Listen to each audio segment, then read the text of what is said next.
Le circuit de charge permet à votre véhicule d'utiliser tous les équipements électriques et de générer les décharges électriques du moteur nécessaires à son démarrage.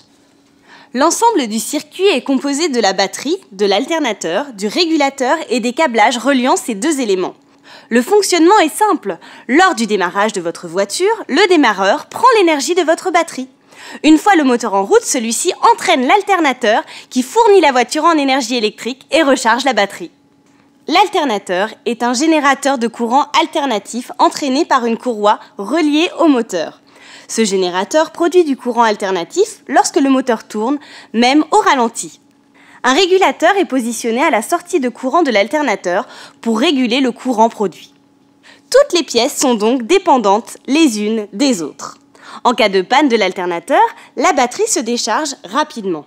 En cas de panne de batterie, le conducteur sera dans l'impossibilité de démarrer son véhicule. L'élément le plus fragile de ce système est la batterie. Au premier coup de froid, une batterie en très bon état perd 35% de ses capacités. Un voltmètre doit être utilisé pour vérifier la santé de votre batterie. Voiture éteinte, appliquez les deux palpeurs sur les bornes de la batterie. Il doit indiquer une mesure environ égale à 12,7 volts. Au démarrage, le voltmètre doit indiquer en moyenne 13,6 volts, mais jamais au-dessus de 14,7 volts. S'il y a un problème et que vous ne retrouvez pas ces chiffres, il est probable que vous ayez une panne d'un des éléments du circuit de charge. Une batterie se recharge quand elle arrive au 1/10 de sa capacité. Par exemple, pour une batterie de 95 ampères/h, il faut attendre qu'elle soit à 9 ampères/h pour pouvoir la recharger. Le chargeur doit être réglé sur le bon niveau de charge s'il est manuel. Pour recharger la batterie, il n'est pas nécessaire de débrancher les câbles de la voiture. La plupart des batteries vendues sont dites sans entretien et prêtes à l'emploi. Certaines batteries permettent quand même d'accéder à l'électrolyte, mélange d'eau distillée et d'acide sulfurique, par un capuchon. Si cela est nécessaire, il faut faire le niveau avec de l'eau déminéralisée. Le niveau de l'électrolyte doit être légèrement au-dessus des parties métalliques.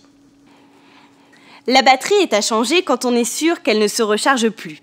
Sachez qu'il arrive souvent qu'une rapide décharge de la batterie ne provienne pas obligatoirement de la batterie, mais d'un problème à l'alternateur.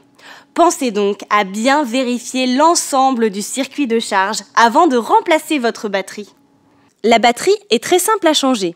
Débranchez les cosses en commençant par la noire car elle est reliée à la masse de la voiture. Retirez la batterie et installez la nouvelle. Ne surtout pas se tromper de sens de pose et la polarité. Vous risqueriez de faire des étincelles et d'endommager le circuit électrique du véhicule. Pensez à bien graisser les nouvelles bornes. Votre ancienne batterie ne doit pas être jetée n'importe où. Amenez-la dans un lieu où elle pourra être prise en charge pour un recyclage. Voilà, bonne route!